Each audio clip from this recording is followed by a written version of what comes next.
Good morning and welcome. Honorable Michael Bloomberg, our host, Honorable Penny Cranston, Secretary of Commerce of the United States, Excellencies, Heads of State and Government, Chief Executive Officers of U.S. and African companies, leaders of delegations and ministers, ladies and gentlemen. I'm delighted to address this business forum on the occasion of the historic U.S. Africa Leadership Summit. This engagement between governments and business is an important stepping stone towards evaluating and strengthening the relationship between Africa and the United States, which is the purpose of our endeavors this week. This engagement comes at an important moment in the continent, when many economic, social, and political indicators are moving in the right direction.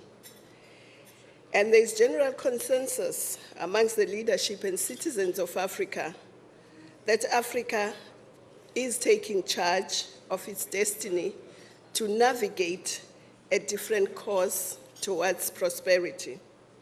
The consensus is largely reflected in the 50-year vision, Agenda 2063, and in the sectoral, strategic, and critical priorities such as agriculture, industrialization, mining, infrastructure development. We also agree that concerted efforts are necessary to make these changes irreversible in order to realize the vision of an Africa that is integrated, prosperous, and peaceful. These concerted efforts are reflected in our Pan-African priorities, which form the basis of the partnership we seek to build this week. Africa has recorded sustained growth over the last decade, not only in the resource sectors, but also in infrastructure and consumer-facing sectors. Intra-African trade in West, East, and Southern Africa has reached over 20%, and intra-African investments now account for 18% of FDIs. Public and private investments in infrastructure projects have grown exponentially over the last couple of years. However, in order to eradicate poverty and create decent jobs, Africa needs growth at sustainable levels of growth of about 7% in order to double incomes and eradicate poverty in one generation. It is therefore, it has no choice but to transform the structures of its economies through industrialization and diversification of its economies. The private sector in the continent has an important role to play, and so do foreign companies investing into the continent. Ladies and gentlemen, excellencies, the transformation of African economies thus informs all our priorities and forms the basis of our actions as African states and regional and continental organizations. Firstly, Africa's most precious resource is its over 1 billion population, the majority of whom are young, and over half of them are women. Investing in their health, education, access to basic services and infrastructure is therefore critical to governments, regional organizations, and African Union alike.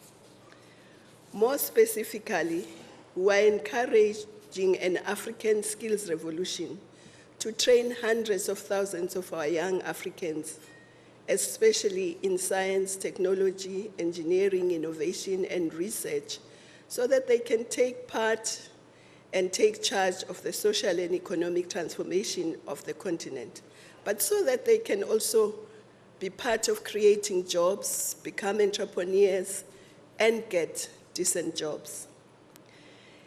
Sometimes skill shortages are often mentioned in competitiveness surveys as amongst the reasons for low business confidence, whilst at the same time, Africa needs to develop skills in all priority sectors it seeks to develop and grow. And I think business and government can work together in developing these skills that the economies need. Ladies and gentlemen, agriculture and agro-processing is a second priority, and that was discussed at length yesterday in the side events about accelerating the Common African Agricultural Development Program, implementing the Malabo Declaration targets, and of course, increasing our partnerships with the United States in growing agriculture and investing in that sector. We need to modernize, mechanize our agriculture because we cannot attract young people into agriculture if we stick with traditional agriculture. Infrastructure is, of course, the third priority. Transport, ports, harbors, energy, irrigation, and ICT. The infrastructure projects are critical to power and grow industries and agriculture, and to connect markets in the continent. Infrastructure projects on the continent are one of the fastest growing sectors and one of the areas of partnership we continue to explore. The beneficiation of natural resources and the development of manufacturing are the main components of Africa's industrialization strategy. We therefore proactively seek investments in addition to mining and seek to link mining and other extractive industries more closely to the rest of the economies. Many speakers have made the point this week, but it is worth repeating that key to Africa's development is the capacity for resource mobilization. This will include improving in revenue collection and expenditure, as well as stemming illicit flows from our continent. Studies indicate that, at the very least, Africa loses in excess of 60 billion every year due to practice of illicit flows. What is more is that 60% of these illicit flows are from some corporates, while 30% and 8% respectively are activities of organized crime and official corruption. Put in extent, in a context, the amount we lose in illicit capital flows out of Africa every year is higher than the development aid we receive. We must therefore work together with companies to ensure that companies do make their profit, but at the same time, ensure that Africa can develop based on its resources. The empowerment of women has featured prominently in our discussions yesterday. No country or region can successfully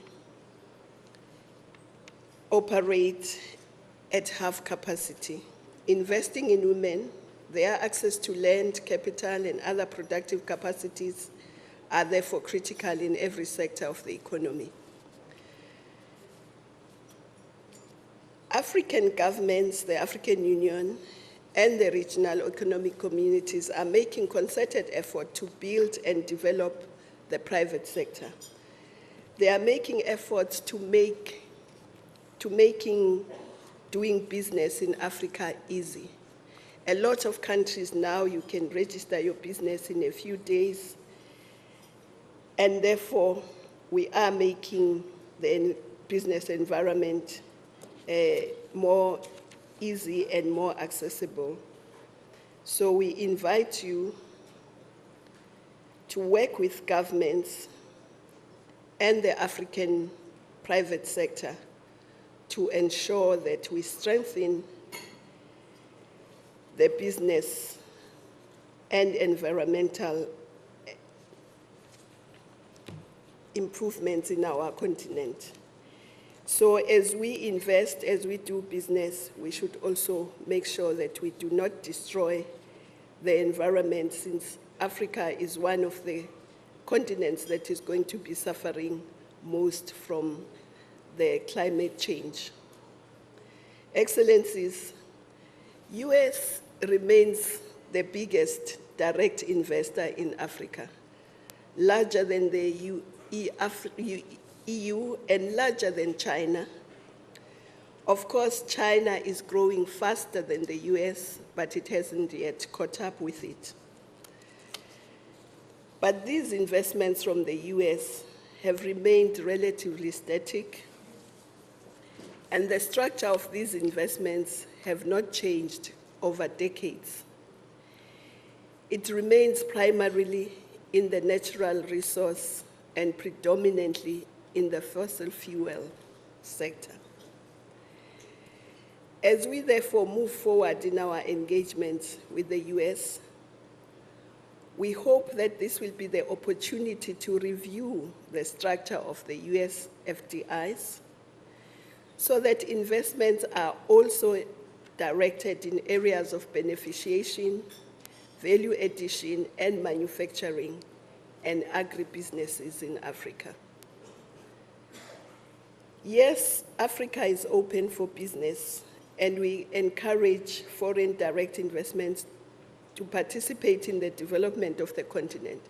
In fact, I think without fear of contradiction, now Africa offers the best opportunities on the planet, and it also offers the best returns for investments.